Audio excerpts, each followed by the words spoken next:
Está aqui a conversar com a psicóloga Isabela César sobre a saúde mental das crianças, né? Esse é o assunto de hoje. A gente trouxe ao longo de toda essa semana vários assuntos, conteúdos voltados para o universo infantil. Então, vou conversar aqui, voltar a conversar com ela sobre esse assunto. A gente estava batendo um papo, né, Isabela, que é um assunto muito amplo.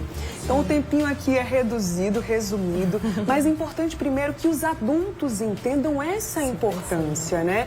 Então, é importante a gente entender isso antes, passa por nós para depois passar para as crianças também, né? Um aprendizado que passa por nós primeiro. Com certeza.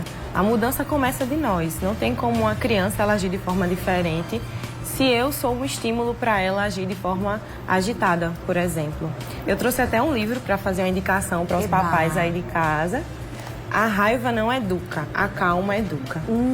É o livro de uma psicopedagoga e orientadora parental. Todos os pais deveriam ler esse livro, com toda certeza. A raiva não educa. A calma educa. E aí eu queria ler um trechinho aqui. Por favor, Isabela. Que Maia fala sobre a percepção das crianças e do adolescente ser totalmente diferente da nossa. Ela diz: como percebemos, a criança e o adolescente não têm cérebros completamente maduros ainda. Mas nós adultos sim. Por isso, eles precisam do nosso apoio e da nossa ajuda. Esse é o nosso principal papel. Olha aí. A importância de nós pais compreendermos qual é o nosso papel dentro do contexto familiar. Exato. Muitas vezes os pais não se posicionam da forma correta, da forma coerente. Se uma criança, por exemplo, ela tem um lar agressivo, violento, o que é que ela vai levar para a escola? A violência, a raiva, de forma exacerbada. Eu sempre psicoeduco os meus pequenos dizendo, ó, nós somos formados por várias emoções, a gente pode senti-las, mas é importante senti-las com equilíbrio. Sim. Quando há o desequilíbrio é justamente onde há o desconforto, onde há as consequências negativas. Exatamente. Olha aí, ó, vários aprendizados para essa manhã de quinta-feira. Vamos soltar aí a próxima telinha para a gente entender melhor ainda esse assunto.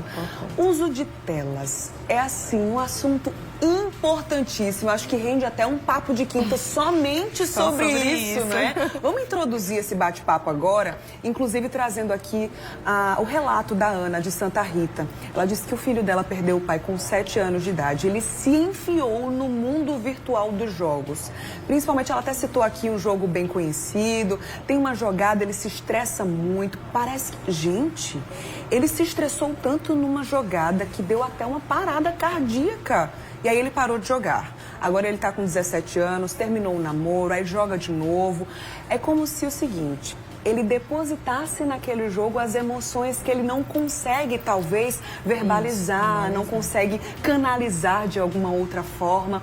Importante falar do uso de telas, nesse caso aqui, jogo, mas tudo, né? Rede social, a própria televisão, de uma forma exagerada, tudo isso influencia na vida inteira, né? Com certeza. Veja só, se nós adultos já sentimos uma questão de comparação, de cobrança com as redes sociais, quem dirá uma criança? Sim. Quando entra nesse mundo antes do momento correto, coerente. Há estudos que dizem que uma criança ela só pode ter o contato realmente social com o uso de telas acima de 18 anos. Nossa. Há estudos que falam sobre isso. Para a gente conseguir manter a inocência da criança, a questão da saúde mental preservada também. Porque nas redes sociais a gente encontra diversas coisas. Inclusive o que eu falo, tá? De mundo negro, onde há coisas que as crianças não podem ver e acabam vendo. Sim. Então vai aí ultrapassando todos os limites que seriam necessários de ser resguardados naquele momento. Então uma criança de 0 a 2 anos, por exemplo, ela precisaria estar totalmente desvinculada de redes sociais, de televisão, de telas. Sim. Mas o que é que a gente vê na maioria das vezes hoje?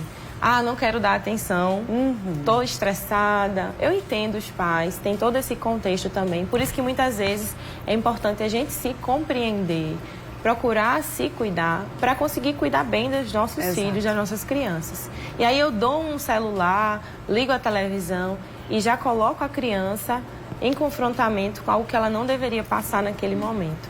Então, ó, A gente não está aqui julgando pais e mães que às vezes precisam dessa ferramenta, até mesmo de uma rotina dessa forma, porque precisam dar conta de trabalho, de outras responsabilidades.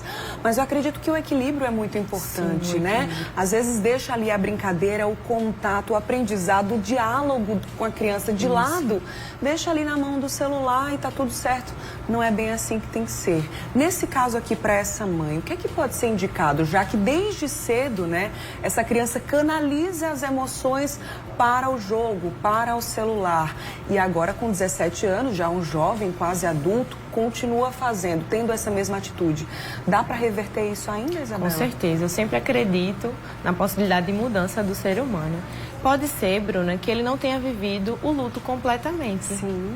As fases do luto é muito necessária quando existe uma perda.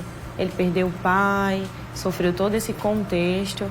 Então, seria necessário perceber se ele realmente perpassou por esse momento de forma saudável, se ele conseguiu realmente externalizar suas emoções. Como ele perdeu o pai muito jovem, pode ser que ele não tenha sabido lidar com as suas próprias emoções. Como eu falei, tem que existir o equilíbrio e o pai deve estar aí auxiliando.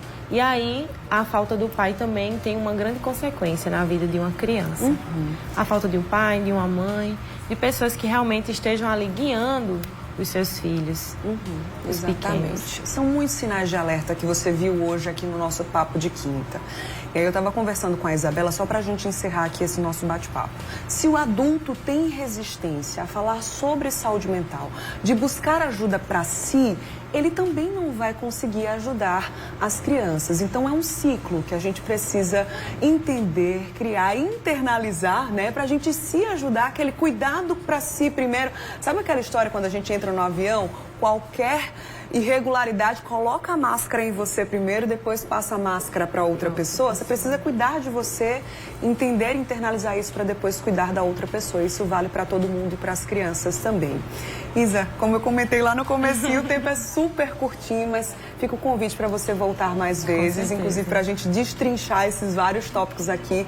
E agradeço a sua participação. Eu que agradeço pelo convite, Bruna. Muito bom te receber. Estou sempre à disposição para ajudar no que for necessário. Pois tudo certo. Até a próxima. Até, Muito Bruna. obrigada. Tchau, tchau. Muito bom. Agora, para você